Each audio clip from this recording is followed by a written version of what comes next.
This is 9/11 Freefall.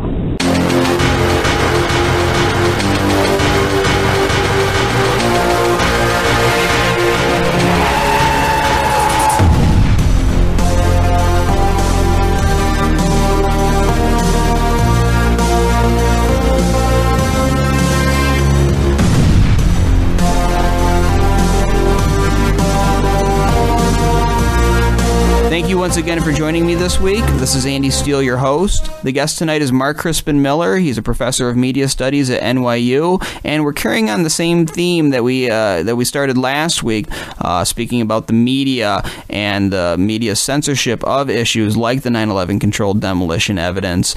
And also in this discussion that I'm about to play for you, we talk about the term conspiracy theory and how that's been used as a weapon against people who speak out about issues like this.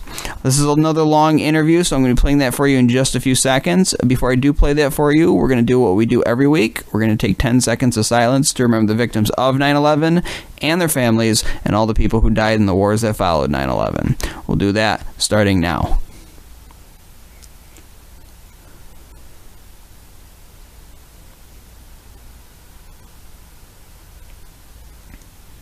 And that is 10 seconds.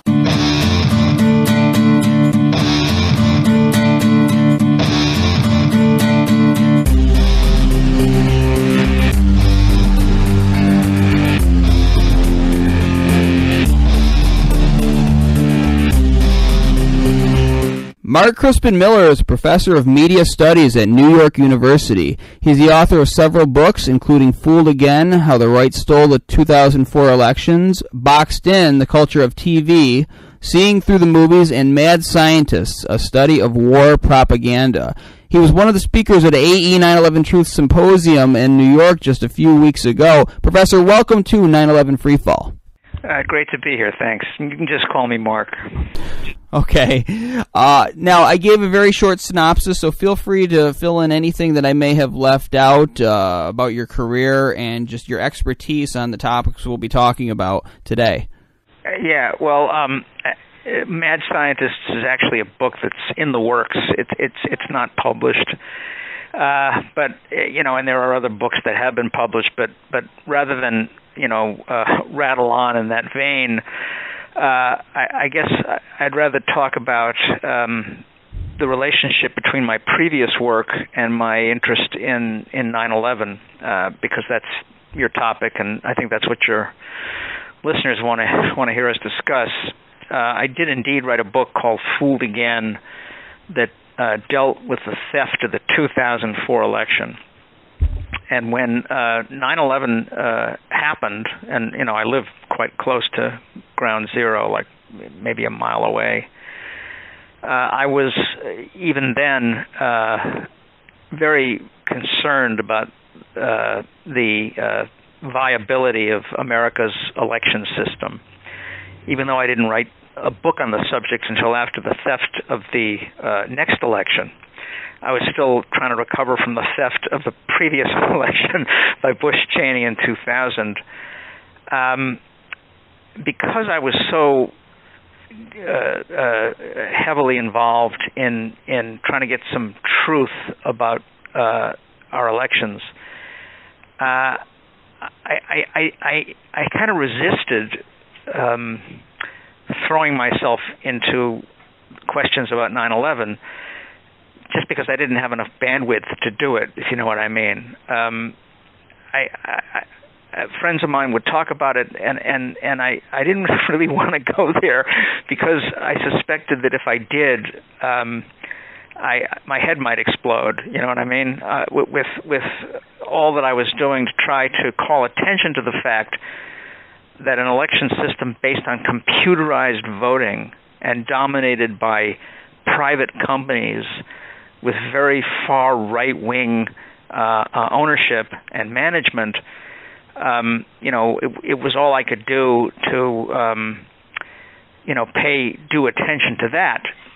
And let me add that the movement of people like myself who were concerned about election fraud was much, much smaller than the 9/11 Truth movement. Well, let me tell you why it's relevant that I bring all this up. when I did finally write my book on the theft of the 2004 election, and had it published by a mainstream house, Basic Books, I was really kind of shocked and disappointed to discover that the book was blacklisted. I mean, it was blacked out. Here I was convinced that if I let the world read this book, this careful, meticulous, very precisely sourced study of the theft of the 2004 election, that it would kickstart a much-needed national debate on the need for election reform, you know. But instead, I got almost no reviews. Shows that had often had me on to talk about a range of subjects, NPR shows and others, just refused to have me on. It was really kind of amazing. And I even hired a very seasoned publicist to kind of help me out, and she ended up telling me that in all her years on the job, she had never seen anything like it, right? So because of this experience, I got interested in the notion of conspiracy theory, because I found that, you know, while the mainstream media almost totally ignored the book, interestingly enough, the left liberal press was quite hostile. You know, they didn't ignore the book, they attacked it. So I got fairly nasty reviews or mentions in Mother Jones and Salon. The Nation was dismissive of the whole issue of election fraud and went out of its way to sort of laugh off the idea that Bush Cheney had stolen the their second election. I put election in quotation marks.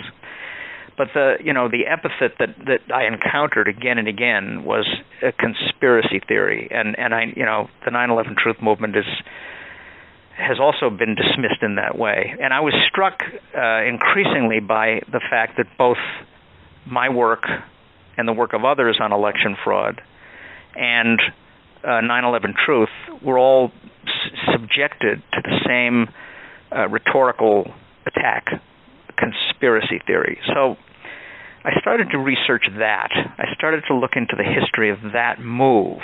You know, where did that come from? And I think that what I discovered is extremely important to all of us. And when I say all of us, I don't only mean the two groups working on these two different scandals, but anyone really working on quite a broad range of controversial issues, and for that matter, anyone who's concerned about the truth and the survival of democracy. Now, I encouraged a friend of mine named Lance DeHaven Smith to write a book on the subject of conspiracy theory, the history of that notion, for a series that I edit at the University of Texas Press called Discovering America. And I'm delighted to say that he did write this book, and it's called Conspiracy Theory in America. And, what he points out is something, and this is something I discovered on my own, that the phrase didn't really enter American journalistic discourse until the late 60s. Now, if you do a search on that phrase in the archives of the New York Times, the Washington Post, and Time magazine, which really anybody can do, you discover that the phrase was always used infrequently and in no consistent way. For example, coverage of a trial, criminal trial, might say that the prosecution presented a conspiracy theory of the case. Well, all of a sudden, use of the phrase just spikes dramatically in 1967, and not only is it used all the time and everywhere, but it's also always used in the same way, which is to laugh off, to ridicule, dismiss various subjects, all of them having to do with crimes by the state, political crimes or police brutality. The significant fact here, and something you can find in Lance's book, is that the CIA actually sent out a memo in early 1967 to all of the agency's station chiefs worldwide about a couple of recent books raising questions about the Warren Commission report. It was rushed to judgment by Mark Lane, and a book by Edward J. Epstein. I'm blanking on the title. I think it might have been called Inquest. I'm not sure.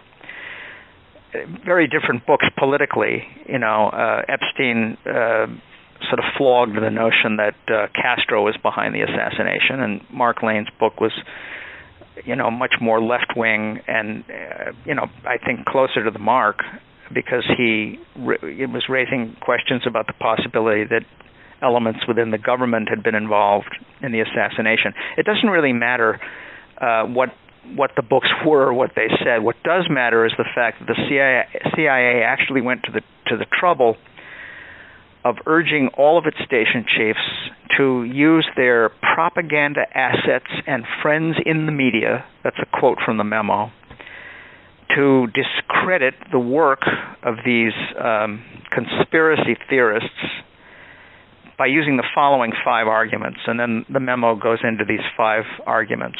And their arguments, let me add, that all these decades later we still run into when we're reading dismissive sort of debunking accounts or responses to 9/11 truth or election fraud or whatever it is. One of the arguments is, well, if there were a conspiracy, someone would have talked by now, that kind of thing. These sort of sophistical arguments.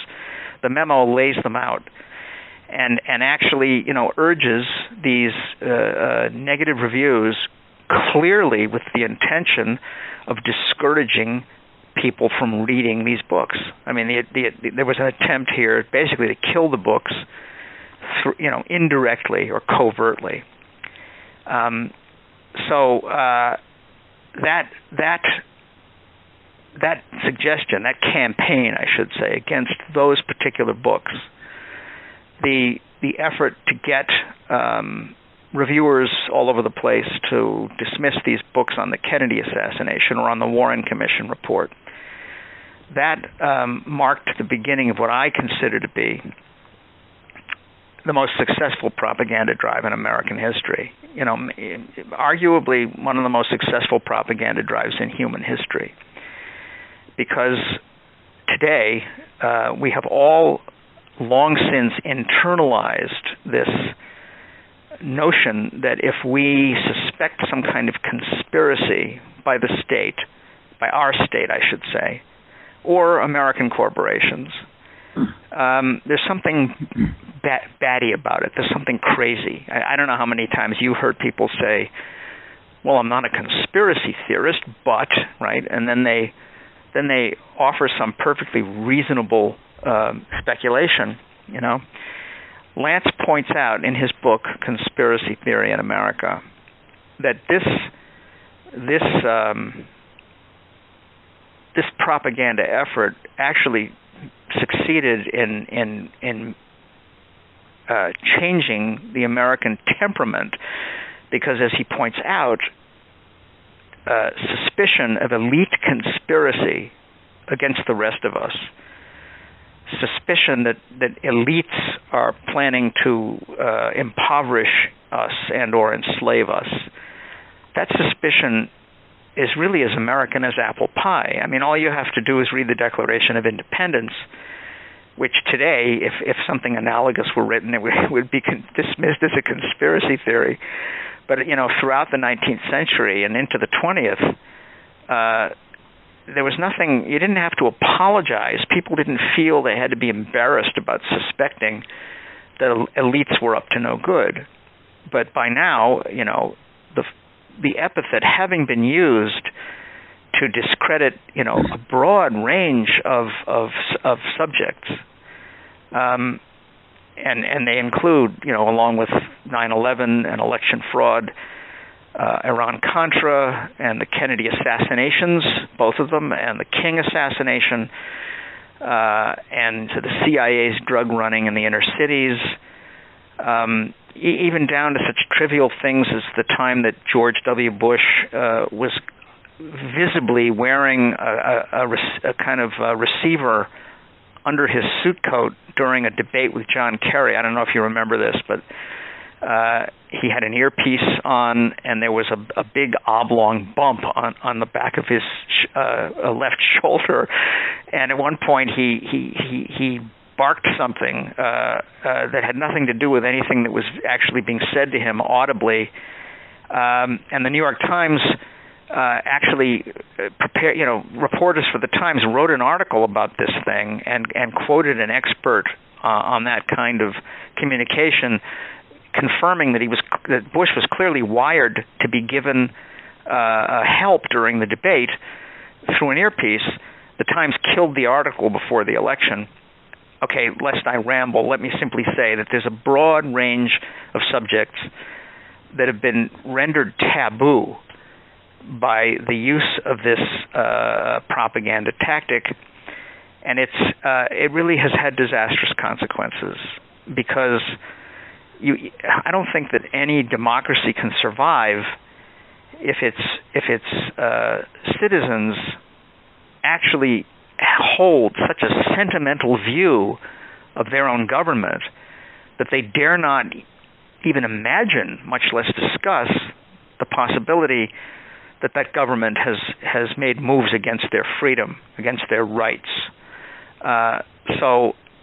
Anyway, it's been years since I guess I could say I joined the 9/11 Truth Movement, because it's an entirely rational movement. The arguments raised against the official explanation of that horrible day are entirely sound arguments. They're scientifically unassailable arguments. And the arguments against them are ludicrous. They are preposterous, just as ludicrous as the argument that Bush won re-election in 2004.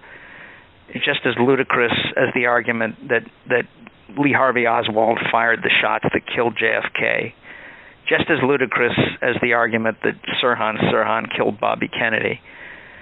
Just as ludicrous as the argument that TWA Flight 800 exploded in midair because, I forget what it was. They sucked a bird into the engine, or there were vapors in the plane. I don't know what it was.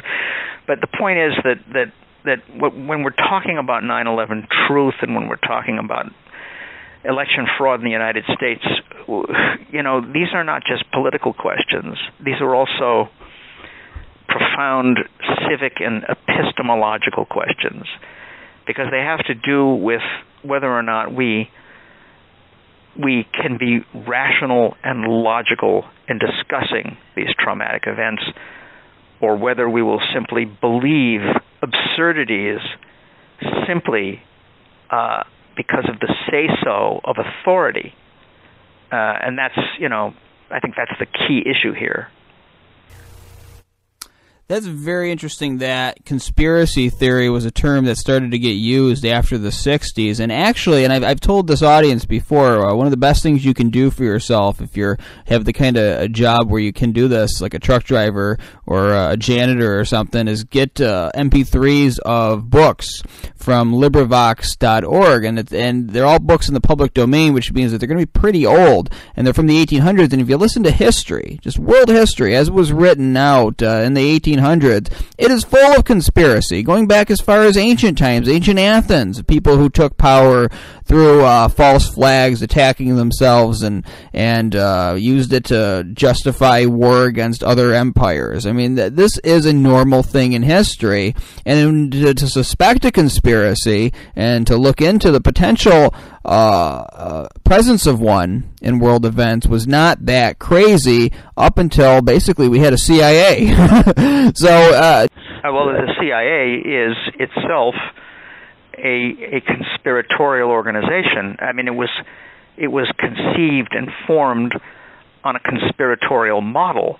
the thinking that informed the decision to create a CIA, a permanent entity, where the OSS had functioned only during wartime. That the model that they had in mind was the Soviet communist model, which they conceived as a conspiratorial enterprise, and they felt that they had to fight fire with fire by forming a secret police force, a covert wing of the American government that presidents could use to attack other countries in non-military ways. If you read the national security directives and all the literature around that time, the late 40s into the early 50s, you see that they clearly regarded the agency as a conspiratorial enterprise. They wanted its doings to be shrouded in official secrecy, as they remain to this day. They wanted its budget to be a black budget, which it is. It's all classified. It's so secretive that, clearly there are many people within the CIA who don't even know what other people in the CIA are up to. I mean, it's a very dangerous thing to do, but the point is you're absolutely right. Power conspires to enlarge itself, to extend its control. That's what it does. It resists the daylight. It detests accountability. And those who have learned to snicker at any discussion of conspiratorial behavior or activities by those in power are not only deliberately avoiding rational consideration of these issues, but as you suggest, they're also betraying symptoms of severe historical amnesia. I mean, the United States has deliberately provoked attacks, created pretexts for war since the Mexican War in 1846, when James Polk sent General Zachary Taylor to the Rio Grande with 3,500 troops and basically instructed them to provoke an attack by the Mexicans so that they could then respond in force, and that's exactly what happened. The same thing clearly happened with the Spanish-American War in 1898, the explosion of the battleship Maine. The same thing happened with, very similar happened with the Korean War. It is quite possible, it's still a subject of debate, that the South Koreans provoked the North Koreans into attacking. In fact, there had been, attacks by either side on the other for some weeks leading up to the crucial moment. But what's important is that the American press represented the pivotal attack as completely unexpected, as a red attack that took us completely by surprise. This was false. This was simply not true. But they had to cast it that way in order to justify American involvement in the Korean War. And the war could have ended very quickly after General MacArthur's initial landing. But the fact is that the Truman administration deliberately kept it going for a couple more years, resulting in thousands of deaths on either side and the devastation of cities and villages in both North and South Korea for domestic political reasons, for geopolitical reasons. And then, of course, there's the Tonkin Gulf incident with Vietnam. If we read the coverage today by the mainstream press and much of the left press about what's been going on in Ukraine, I mean, it was the West that provoked that whole crisis by mounting a coup against the elected president of Ukraine. I could really go on and on. Tragically, I could go on and on because, as you say, there's nothing unusual about this.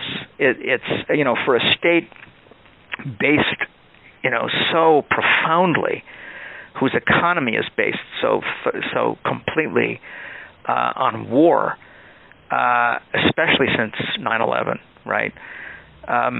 the creation, the concoction of pretexts for further war or for widening the war is business as usual. And yet it's that very tactic that now is made to seem, if not just insane, but even seditious and dangerous. And we're here today talking against that tactic, in favor of the truth and in favor of democracy itself. And most people turn off the idea of anything conspiratorial happening because they can't imagine themselves participating in that. I mean, generally speaking, speaking for myself, I don't really have any desire to control anybody else's life or have power over any other people besides myself. But there are people that exist that do, and we acknowledge that. We've seen that throughout history in other countries, and we gladly acknowledge it. We acknowledged it when we talk about Hitler. We acknowledge it when we talk about Stalin, but we have a blind eye when we look at ourselves, and we just ignore the fact that this is actually what power attracts, and some people really want it bad enough that they're willing to do some pretty dastardly things. We don't turn our minds off when we hear a story about somebody kidnapping a child and murdering them, as horrible as that is, because it seems more normal to us. But when we tell Americans not to look into these things in our own backyard, that's like saying, well, because we've never had a child kidnapped in our town before, we're going to ignore all of this precedent of it happening in other towns because it just couldn't happen here, that we can't have weirdos here. Well, yeah, there's a few things I want to say in response to that, and one of them is kind of a hopeful thing. But first, I think you're right on the money when you note that we don't have any trouble entertaining the wildest conspiracy theories about the other, the other. If you go back and read much of what passed for analysis of the communist menace throughout the Cold War, there were the wildest, assumptions about a kind of unified red threat with the Soviet Union and China working hand in glove. You'd find this in all over the press, in Life magazine, all over the press, and it was completely false. It was completely mistaken. There were tremendous tensions and rivalries between the Soviet Union and China, and the so-called Red World was riven by divisions. I mean, we do remember that Tito pulled Yugoslavia out of Stalin's orbit, and then Tito became a kind of hero to the United States and so on.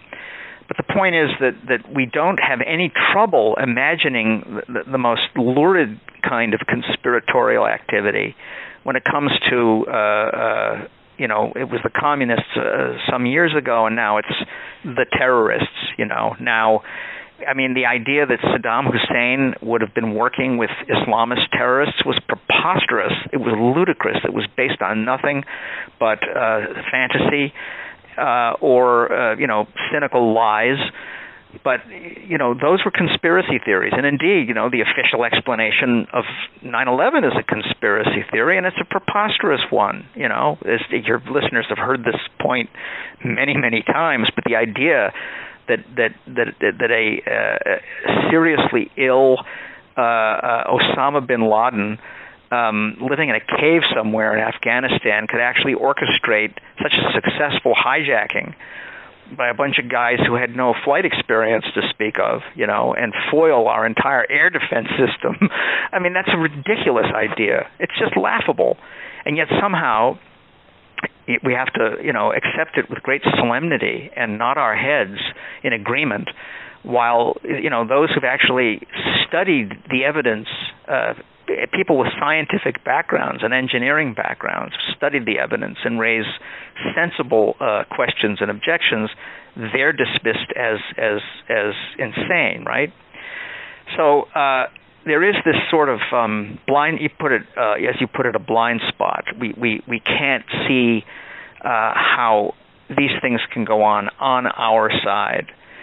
But I want to quibble with one thing you said. You said a lot of people, or most people, can't believe in conspiracy theory, or that conspiracy theories have a sound basis because they can't themselves imagine engaging in that kind of activity. to control others and so on. I actually don't believe that most people are unable to imagine that these things go on.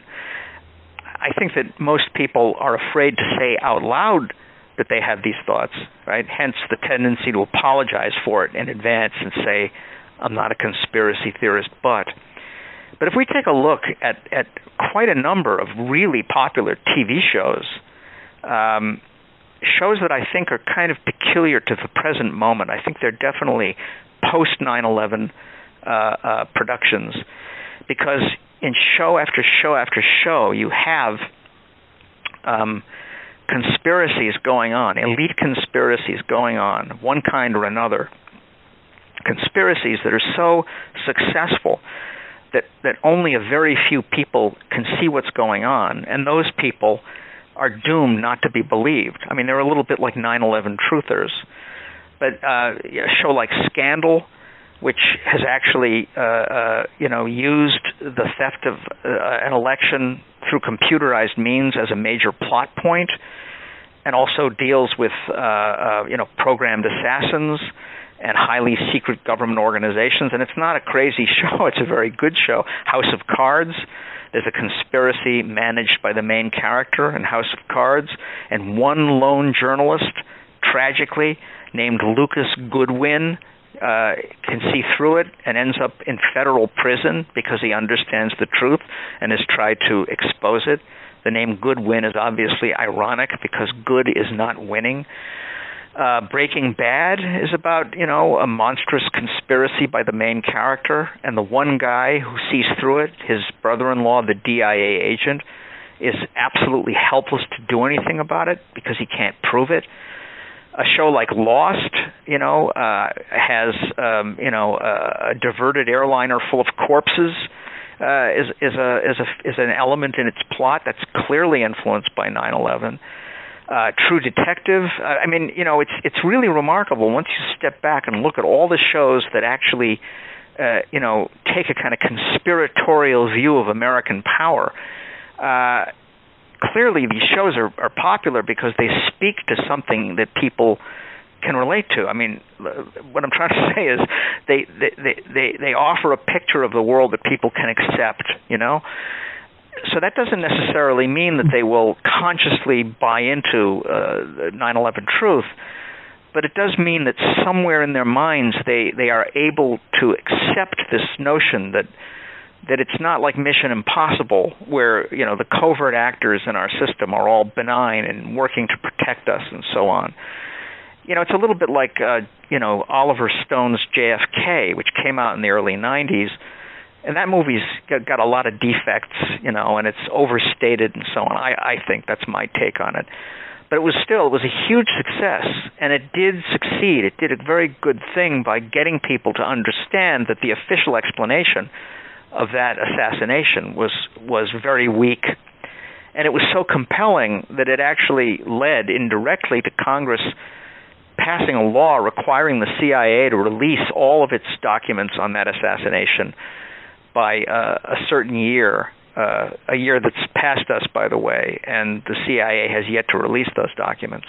But what I'm saying is that our popular entertainments are very revealing about what we can accept, and I actually don't think that most people can't go there, which is precisely why you get somebody like Cass Sunstein, who worked for Obama, and actually proposed what he called cognitive infiltration. He actually publicly proposed starting up a program of using trolls to disrupt 9/11 truth discussion sites, to create dissension, to post disinformation, because he argued that this kind of what he called conspiracy theorizing about 9/11 could lead to violence, which is just it's an idea as ridiculous as it is dangerous. There is nothing even remotely violent about the 9/11 truth movement. I mean, as far as I can tell, from what I've seen, the only thing people are asking for is a new commission. Nobody is plotting any kind of violence at all. And incidentally, just yesterday, David Cameron of the Prime Minister of Britain made the exact same claim, the exact same statement. He said that 9/11 truth was just as dangerous as ISIS. He actually said that. It was reported in the British press. I saw that. Well, yeah. Well, it's beyond unacceptable for these powerful people to be making these claims, but the reason they're doing it, the reason that they're trying to mobilize such a prodigious effort to shut down free and open discussion is it's certainly not because most people can't go there. On the contrary, it's because they're afraid people will start asking questions. If people actually began to ask these reasonable questions and actually managed to get an honest new commission established, it could rock the system to its foundations, and that's something that they are taking pains, therefore, to prevent by demonizing people who are only doing the rational thing. Well, you raise a really good point there, and that's a whole other aspect of this that I don't really even get, because you're right. Even before 9/11, even before we had the post-9/11 world, there were movies like Wag the Dog, which when I first saw it, folks, I went to the theaters and I didn't like it because I thought it was too far-fetched, and now I don't think it goes far enough when I watched it the second time, like 10 years later. So it goes to show you how a shift in my thinking's gone. But you had that. You had V, which was about aliens, but it was actually supposed to be an allegory for what happens when your government goes into fascism. That's a really good miniseries for folks to watch for as an allegory.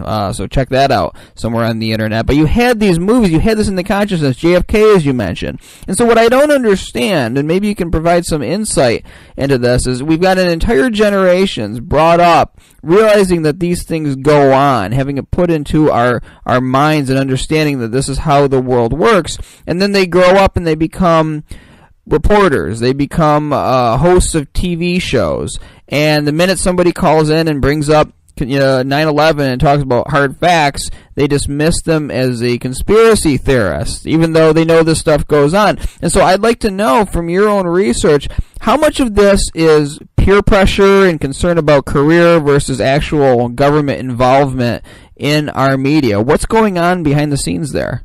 That's an excellent question. In fact, when I started to research,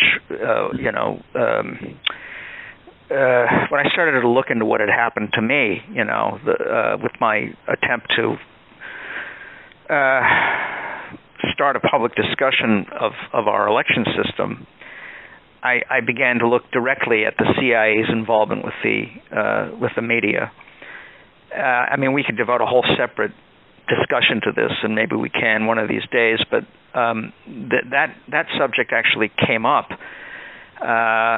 in the early to mid 70s, and Carl Bernstein actually wrote a cover story for Rolling Stone in the fall of 1977 called "The CIA and the Media," in which he revealed that over 400 American reporters had worked for the CIA. Now, there were a lot of problems with that article because he had gotten most of his information from the CIA, and it was, the story that he told was distorted in key ways. For one thing, the number of reporters who had worked for them in one way or another was actually much larger than 400, and it had not stopped, although he said that it was something that only went on in the past. And most importantly, he claimed that the journalists working with the agency were primarily involved in espionage. That is, they would go behind the Iron Curtain to cover a story, and then they would come back and tell the CIA what they saw. In other words, it was not propaganda that they were doing in the U.S. press, okay?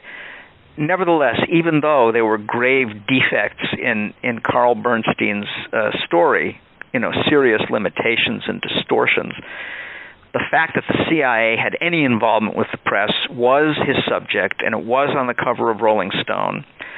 And it did lead, a couple months later, to a 3-part front-page series in the New York Times that was actually quite good. So there was a moment in the 70s when that subject came up. It even led to some congressional hearings. But after that, it's pretty accurate to say that it never came up again.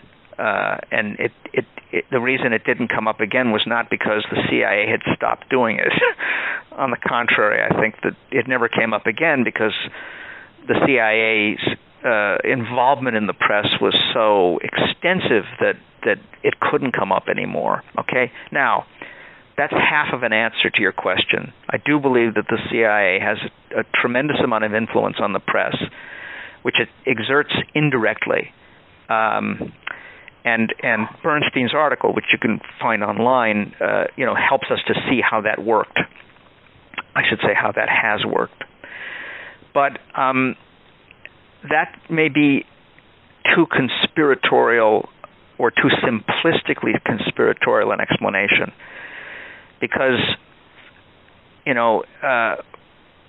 as much, however much actual control the government wields, covert control the government wields on our media, it's no less important that careerism plays a very important role in all of this. I mean, these two things are actually very closely related. But the fact is that even though, as you say, these reporters and so on grew up watching the kinds of movies that we talked about, once you enter journalism, once you enter mainstream or left liberal journalism in this country, you approach these topics at your peril. It would be professional suicide for any of them to talk about the collapse of Building 7, or even to talk about, to go way back in history, even to entertain the possibility that there was a conspiracy to kill Kennedy, John Kennedy or Bobby Kennedy. You can't go there. You simply can't go there. And this is the case not only with mainstream journalists, it's no less the case with left liberal journalists as well. Naomi Klein and Rachel Maddow are just as careful to stay away from all of this as David Gregory or Chris Matthews or Charlie Rose or any of the rest of them. They won't go there. They bend over backwards to deny that they ever would dream of suggesting a domestic hand behind 9/11. I mean, you read Naomi Klein's The Shock Doctrine, which is an excellent book. I mean, I recommend it to people. It's nevertheless flawed by her, occasional gratuitous insistence that those who took advantage of 9/11 had nothing to do with arranging it, had no foreknowledge of it. It was just, in her view, an instantaneous exploitation of a disaster that came out of nowhere. That's the weakest thing about her book. But what's troubling is that she feels obliged to offer that kind of assurance, that she would never dream of going there. So it isn't only people who work for the major corporate media who stay away. It's people also on the left, and I think that this does have something to do with the.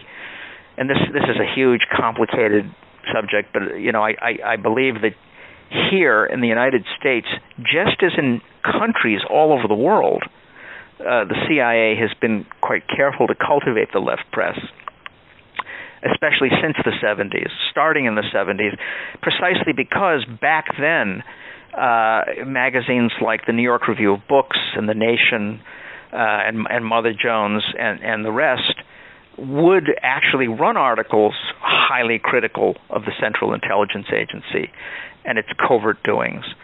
I don't think it's an accident that those same magazines have since then been very careful not to go there. Certainly, if I were working for the agency, I would do that, right?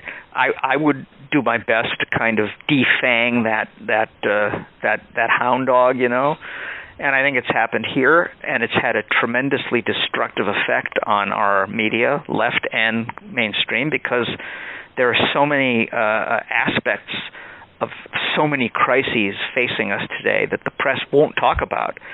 that it's left to us to do this kind of discussion on shows like this on the internet. Let me add, by the way, I feel compelled to plug something else that I'm doing because it's so relevant to our discussion. You said a moment ago, Andy, that people should get these MP3s of these books going back to the 19th century and so on. The conspiracy theory attack, the tendency to kill books by calling them by that name, has really had a kind of dramatic impact on the publishing business over the years. There are many books, extremely valuable, I would say essential books, indispensable books about different aspects of American history that were killed at birth, often by being dismissed as conspiracy theory in the New York Times, for example. Also, a lot of books, essential books that were killed in other ways, killed through threats of litigation by powerful interests. And then there are a lot of really important books that did come out, that did make a brief splash, but that then were very quickly and conveniently forgotten. This has had a really kind of crippling effect on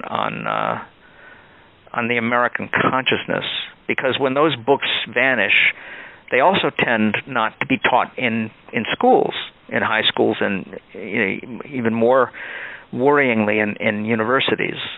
So that I find as a professor at NYU that even I have a lot of colleagues who don't know about books, scholarly and journalistic works that are really sound and really solid, but because they've been disappeared, they just don't know that they're out there. Well, in order to remedy this serious problem, I've started a series with Open Road Media, a series called Forbidden Bookshelf. We're publishing 10 to 12 books a year as ebooks with new introductions, very important works that are out of print, either, as I say, because they were killed at birth or because they sort of vanished from view very quickly. We published our first 5 of these books in June. We just last week brought out our second tranche of 5 titles. One of them is I.F. Stone's Hidden History of the Korean War. When I spoke about the Korean War a moment ago, my account of how it was manipulated by the U.S. government is very thoroughly informed by Stone's masterpiece, which dozens of American publishers refused to touch when he tried to get them to pick it up in 1952. It was finally published by Monthly Review Press, a little independent left-wing house, and it destroyed his reputation. He was instantly branded a pariah. He was called a communist. His career fell under a shadow that lasted for almost 20 years. But we're bringing it back with a new introduction. A book called DuPont Dynasty by Gerard Colby, which is an amazing history of the DuPont family from their arrival in the United States in 1802, when they became, gradually the leading munitions maker in the country, and then moved into chemicals, and then mutated into a vast financial dynasty of tremendous power, which they still wield today, unbeknownst to most of us, precisely because when that book came out in 1974, the DuPonts managed to have it killed by working quietly with the publisher against the author. A second edition came out in 1984. That was also killed, in ways that I don't have time to go into, but the fact is we're republishing it now. I could go on, but if people are interested in these titles and interested in kind of unearthing this buried history of the United States, a history that will really help us understand how it is that 9/11 could have happened and how the truth about it could have been so long suppressed, they can go to the website for the series. It's forbiddenbookshelf.com. There you'll see all 10 titles identified. Each of them has a new introduction. and any vendor of electronic books can get them quickly and instantly that way. But that is highly relevant to our conversation, because it isn't just 9/11. It isn't just the truth about that one episode that's been hidden from us, but there's so much else that we don't know. How much do you think, let me backtrack. Has the media, in your opinion, stunted our intellectual growth so badly that it will take a long time to bounce back? And what I mean by this is, if folks go onto the internet and watch 1970s version of Brave New World from England, it was made in England.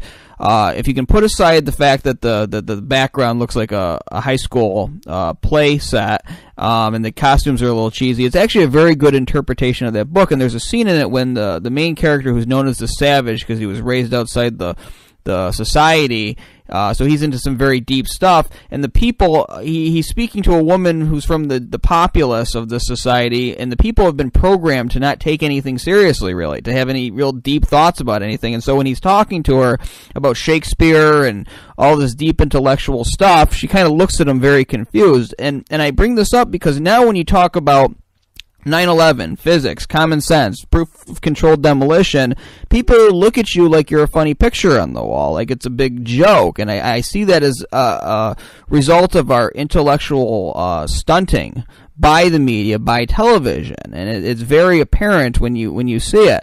Do you think we can bounce back? Do you think that we can get the general public to look at common sense, rational things like 9/11 again and be interested in the real world again? Absolutely. I don't only think it, I know it. I know it can be done because, I teach here and here at NYU, and it's an exhilarating experience. I teach courses on propaganda. That's what we're really talking about. We're talking about propaganda. We're talking about propaganda and indoctrination. And it's important to understand that, enlightened, educated, upper middle class people in this country are no more able to think straight, are no more able to think against the blasts of propaganda that come from our government than any citizen of North Korea is able to transcend that manipulation. I mean, we're all very quick to laugh at Christianists who believe that the universe was created 6,000 years ago, right? We're always quick to ridicule, the delusions of pious Islamists and so on. As I say, we snicker at what the North Koreans believe. But the fact is that it's no different here, no different here. I mean, following the press coverage of Ukraine by the mainstream media and much of the left press has been really kind of shocking to me, because I've been aware of American propaganda, war propaganda, for decades. I've been studying it for a very long time. During the Gulf War in 1990 and 91, it was a little bit like a living nightmare to listen to all the jive that was being pumped out through the press. Same thing happened with the run-up to the invasion of Iraq in 2003, lie after lie after lie. But I don't think I'd ever seen anything as sort of alien, as so stridently false, as what we were hearing about Ukraine, where we were, backing a coup against a democratically elected president, a coup spearheaded by outright neo-Nazis. We were taking their side and demonizing the Russians as if this were 1954. You mentioned Brave New World, and you describe a scene in the film adaptation from the 70s. I would urge people just to go read that novel and reread George Orwell's 1984.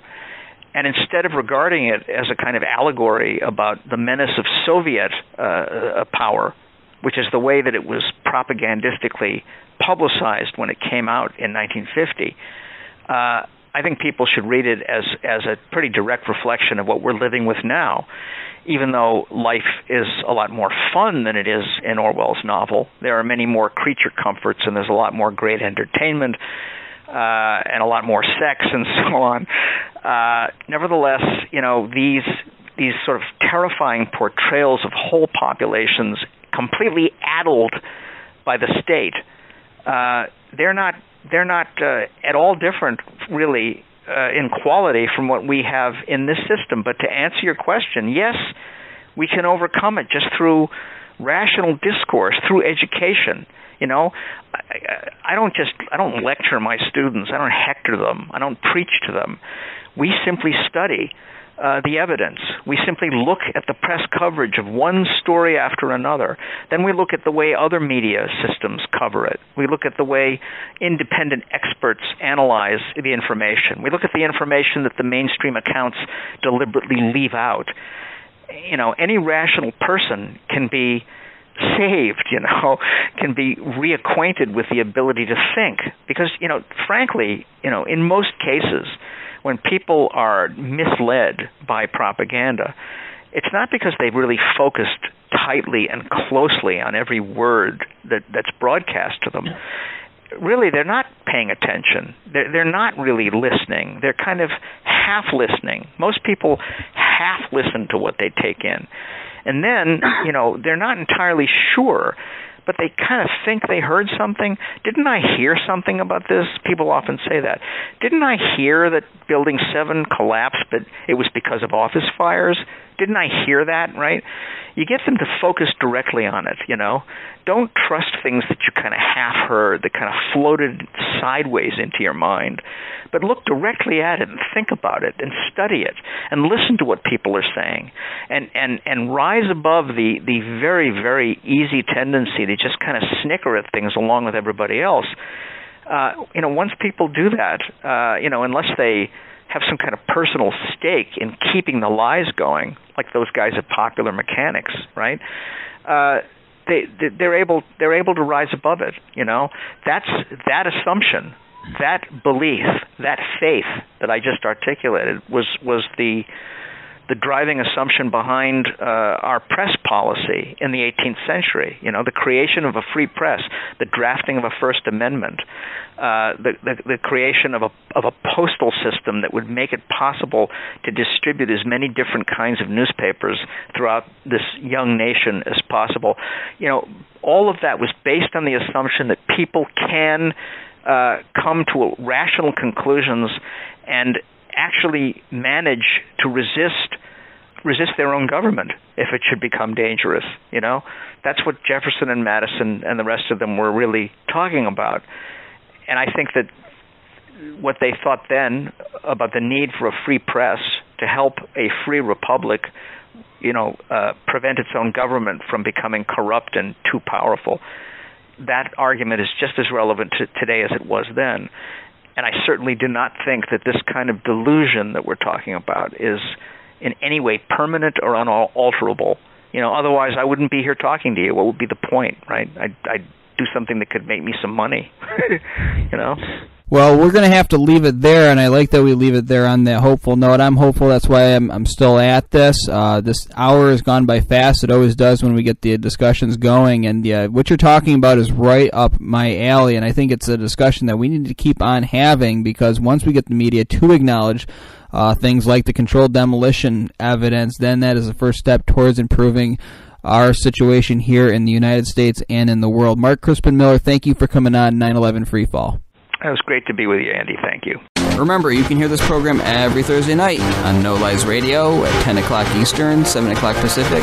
You can also download MP3s of the show from the Internet Archive by going to 911freefall.com. This is Andy Steele saying have a great week. Good luck.